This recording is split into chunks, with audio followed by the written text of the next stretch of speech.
Good morning friends. இந்த வீடியோவில் நாம் பார்க்க போகிறது குறுந்தொகையில் 3வது பாடல். இந்த 3வது பாடலை எழுதியவர் தேவகுலத்தார் என்கின்ற கவிஞர். தேவகுலத்தார் என்கின்ற கவிஞர் எழுதிய குறுந்தொகையில் 3வது பாடல். இந்த பாடல் காதல் எவ்வளவு பெரியது என்று இந்த பாடலின் மூலமாக தேவகுலத்தார் நமக்கு விளக்குகின்றார். காதல் உயர்ந்த தன்மை உடையது என்று கூறுகிறார். இது குறிஞ்சி திணை. இந்த பாடலினுடைய திணை குறிஞ்சி திணை. ஏன்னா குறிஞ்சி என்று சொன்னாலே மலையும் மலை சார்ந்த இடமும் அப்படின்னு அர்த்தம்.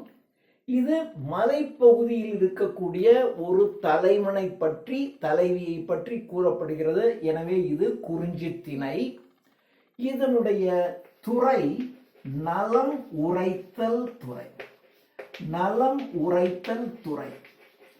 நலம் உரைத்தல் துறை என்றால் ஒரு கதாபாத்திரத்தினுடைய சிறப்புகளை உரைப்பது, சொல்லுவது, அதனுடைய நற்பண்புகளை சொல்லுவது. இங்கே இந்த பாடலில் அந்த காதலியினுடைய நற்தன்மைகளை இவர் இங்கே விளக்குகிறார், சொல்லுகிறார். அதனால இது நலம் உரைத்தல் துறை. தலைவியினுடைய நற்பண்புகளை நலங்களை உரைப்பதால் இது நலம் உரைத்தல் துறை. இப்போ நாம இந்த செய்யுளினுடைய பேக்ரவுண்ட், பின்புலத்தை நாம் பார்க்கலாம். ஒரு தலைவன் மலைநாட்டை சார்ந்தவன். அந்த தலைவனும் ஒரு தலைவி இருவரும் காதல் வயப்பட்டு ஒன்றாக இருக்கின்றார்கள். அப்படியே நீண்ட காலம் ஆகிட்டே இருக்கு. தினம் இருவரும் ஒன்றாக இருக்கிறாங்க, கூடுகிறார்கள், எல்லாம் இருக்கு, அப்படியே போயிட்டே இருக்கு. ஆனால் காதலி சொல்றார், தலைவி சொல்லுகிறாள், விரைவாக திருமணம் செய்து கொள் என்று சொல்லுகிறாள். அவனும் சரி என்று சொல்லுகிறான். ஆனால் திருமணம் செய்து கொள்ளாமல் காலம் கடந்து கொண்டே இருக்கிறது, காலத்தை கடத்தி கொண்டே இருக்கிறான். இவைகள் அனைத்தும் அந்த தலைவியினுடைய தோழிக்கு தெரிகிறது. அவளுக்கு வருத்தம். தன்னுடைய தோழி, தன்னுடைய தலைவியினுடைய காதலன் அந்த தலைவன் திருமணம் செய்து கொள்ளாமல் காலம் நீட்டித்து கொண்டே இருப்பதனால் வருத்தம் முடிகிறாள் தோழி. ஒரு நாள் தலைவன் தலைவியினுடைய வீட்டின் கொல்லைப்புறத்திலே வந்து, இரவு நேரத்தில் கொல்லைப்புறத்திலே வந்து தலைவி வருவதற்காக காத்து கொண்டிருக்கின்றான். தலைவி வந்தவுடன் இன்பம் துய்ப்பதற்காக தலைவியின் வரவுக்காக காத்து கொண்டிருக்கிறான். இதை தோழி பார்க்கிறாள். பார்த்து தலைவி, அவளுக்கு வருத்தமாக இருக்கிறது. தலைவன் தினம் வர்றான், ஆனால் திருமணம் செய்து கொள்ள மாட்டேங்கிறான். திருமணம் செய்து கொள்கிறேன் என்று சொல்லுகிறான், ஆனால் திருமணம் செய்து கொள்ளாமல் காலத்தை கடத்தி கொண்டே இருக்கிறான் என்று அவளுக்கு மிகவும் வருத்தமாக இருக்கிறது. அதனால் தோழி தலைவியை பார்த்து, இந்த தலைவன் நல்லவன் இல்லை, இவன் மிகவும் தீயவன், உன்னுடன் இன்பம் துய்ப்பதை மட்டுமே அவன் குறிக்கோளாக கொண்டிருக்கிறான், அவன் திருமணம் செய்து கொள்ள மறுக்கிறான், இவன் தீமையானவன் என்கின்ற பொருள் படும்படி தலைவனின் காதிலே விழுமாறு தலைவியிடம் கூறுகிறான். அப்போ தலைவனின் காதில் இது விழுகிறது. தலைவிக்கு ரொம்ப வருத்தமா போயிடுச்சு. தலைவனை இவ்வாறு குறை கூறுகிறாளே என்று தன்னுடைய தோழி, ஆனா தலைவிக்காக தான் சொல்றா, தலைவிக்கு நல்லது நடக்கணுங்கிறதுக்காக தான் சொல்றா. அதனால அவளுக்கு வருத்தமாக இருக்கிறது. தலைவனை இவ்வாறு குறை சொல்லிவிட்டாளே என்று அவள் வருந்துகிறாள். தலைவி வருந்தி இந்த பாடலை பாடுகிறாள். இந்த தலைவனினுடைய காதல் எவ்வளவு சிறந்தது, காதல் எவ்வளவு உயர்ந்தது, இவனுடைய காதல் எவ்வளவு பெரியது என்று இந்த பாடலின் மூலமாக தேவகுலத்தார் நமக்கு காதல் எத்தகைய பெரியது என்று நமக்கு சொல்லுகிறார். இப்போ நாம இந்த பாடலை பார்க்கலாம். நிலத்தினும் பெரிதே. நிலம் என்றால் இந்த பூமி. என்னுடைய தலைவனின் காதலானது இந்த நிலத்தை விட மிகவும் பெரியது. நிலத்தினும் பெரிதே வானினும் உயர்ந்தன்று. உயர்ந்தன்று அப்படின்னா உயர்ந்த உயர்ந்தது. உயர்ந்தன்று அப்படின்னா உயர்ந்த அன்று அப்படின்னா உயர்ந்தது இல்லாதது அப்படி சொல்லக்கூடாது. உயர்ந்தன்று என்றால் உயர்ந்தது. அதாவது இப்போ இத உயர்ந்தன்று என்பதை அளவின்று அப்படின்னு நம்ம சொல்லலாம். அளவின்று, உயர்ந்த அளவின்று. அளவின்று என்றால் என்ன அர்த்தம்? அளவில்லாதது. ஸோ உயர்ந்தன்று, அந்த அன்று என்பதற்கு அளவின்று, அளவில்லாததுன்னு அர்த்தம். ஸோ இது எவ்வளவு உயர்வு என்று அளவில்லாதது. அந்த உயரத்தை, என்னுடைய காதலின் உயரத்தை நம்மால அளக்க முடியாது. அளக்க முடியாத அளவிற்கு மிகவும் உயர்ந்த காதல் என்னுடைய தலைவனின் காதல். என்னுடைய தலைவனின் காதல் இந்த பூமியை விட உயர்ந்தது, பூமியை விட பெரிது. பூமி எவ்வளவு பெருசு, அதை விட பெருசு. இந்த வானம் எவ்வளவு இருக்கோ அந்த வானத்தை விட அளக்க முடியாதது. வானத்தின் உயரத்தை கூட நம்ம அளக்க முடியும். ஆனா வானினும் உயர்ந்தன்று, வானத்தை கூட நம்ம அளந்துடலாம். ஆனா இந்த வானத்தை விட அளவிட முடியாத அளவிற்கு உயர்ந்ததாக என்னுடைய தலைவனின் காதல் இருக்கிறது. நீரினும்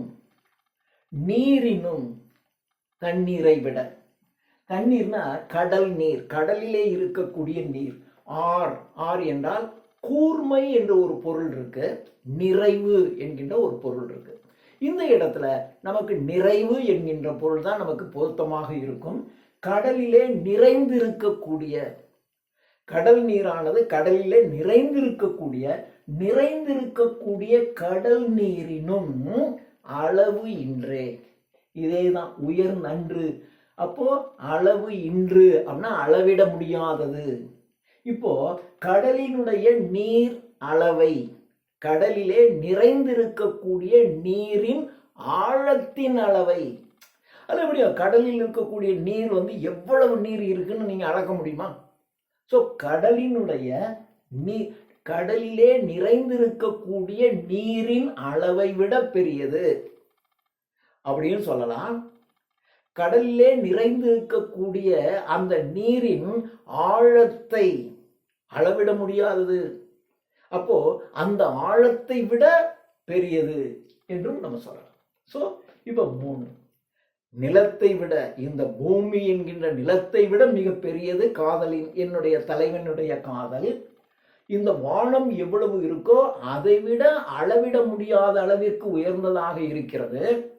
நிறைந்து இருக்கக்கூடிய நீரை கொண்டிருக்கக்கூடிய கடலை விட பெரியது, அல்லது கடலின் ஆழத்தை விட மிகவும் பெரியது என்று சொல்லுகிறார். அந்த அளவுக்கு என்னுடைய தலைவனின் காதல் இருக்கு. சாரல் அப்படின்னு சொன்னா மலை.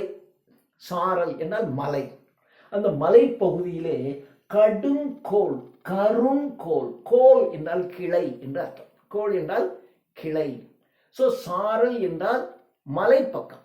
இந்த மலைப்பக்கத்திலே உள்ள கருமையான, கோல்னா கோல், கிளை அப்படின்னு அர்த்தம். கோல்னா குச்சி, கிளை. அப்போ கருமையான குச்சிகளை உடைய, கிளைகளை உடைய, குறிஞ்சி பூவினை கொண்டிருக்கக்கூடிய. அப்போ குறிஞ்சி பூ இருக்கு அப்படின்னாக்க இது என்னது? கருமையாக குறிஞ்சி பூக்கள் நிறைந்திருக்கக்கூடிய கிளைகளை உடைய அந்த மரம். அந்த மரம் நிறைந்திருக்கக்கூடிய சாரல். அப்போ சாரல்னா மலைப்பக்கம். அந்த மலைப்பக்கத்துல நிறைய குறிஞ்சி மரங்கள் நிறைந்திருக்கக்கூடியது இருக்கு. அந்த குறிஞ்சி மரங்களிலே, அதன் கிளைகளிலே குறிஞ்சி மலர்கள் நிறைய பூத்து காணப்படுகிறது.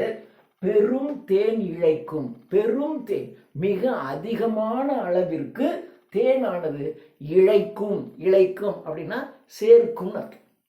பெரிய அளவிற்கு தேன்களை சேர்க்கக்கூடிய, தேன்களை எது சேர்க்குது? வண்டுகள் சேர்க்கிறது. ஸோ பெரிய அளவிற்கு தேன்களை ஒன்று சேர்க்கும் வண்டுகள் நிறைந்திருக்கக்கூடிய, அதாவது மலைச்சாரல்ல கருமையான கிளைகளை உடைய குறிஞ்சி மரங்கள் நிறைந்திருக்கு. அந்த மரங்கள் முழுவதும் குறிஞ்சி பூக்கள் பூத்து குலுங்குகின்றன. அந்த பூக்களிலே இருந்து வண்டுகளானது பெரும் அளவிற்கு தேன்களை சேகரித்து கொண்டிருக்கிறது. அப்படிப்பட்ட வளமான மலை நாட்டை கொண்டிருக்கக்கூடிய என்னுடைய தலைவன், அவனுடைய நட்பு.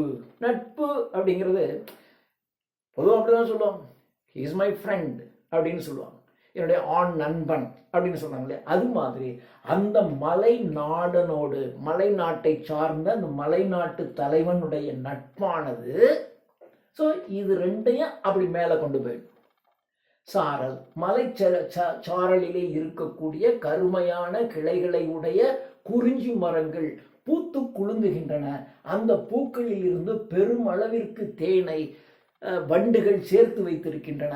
அவ்வளவு சிறப்பு வாய்ந்த இந்த மலை நாட்டை சார்ந்த இவனுடைய நட்பானது, என்னுடைய தலைவனுடைய நட்பானது நிலத்தினும் பெரிது, வானத்தை கூட உயரத்தை அளந்து விடலாம். அந்த உயரத்தை விட அளவிட முடியாதது, நிறைந்து காணப்படுகின்ற கடல் நீரை விட, கடல் நீரின் ஆழத்தை விட மிகவும் பெரியது என்னுடைய தலைவனினுடைய நட்பு அல்லது காதல் என்று தன்னுடைய தோழிக்கு தலைவி கூறுகிறாள். இதையும் கேட்கிறாள். அப்போ அவளு தலைவியினுடைய தோழி சொல்ற மாதிரி தானே ஊர்ல இருக்கவங்க சொல்லுவாங்க, அலர் பரப்புவாங்க. அது அவனுக்கு புரிகிறது.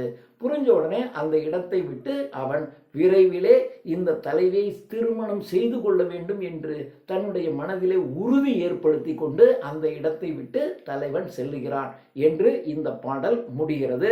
தேங்க்யூ.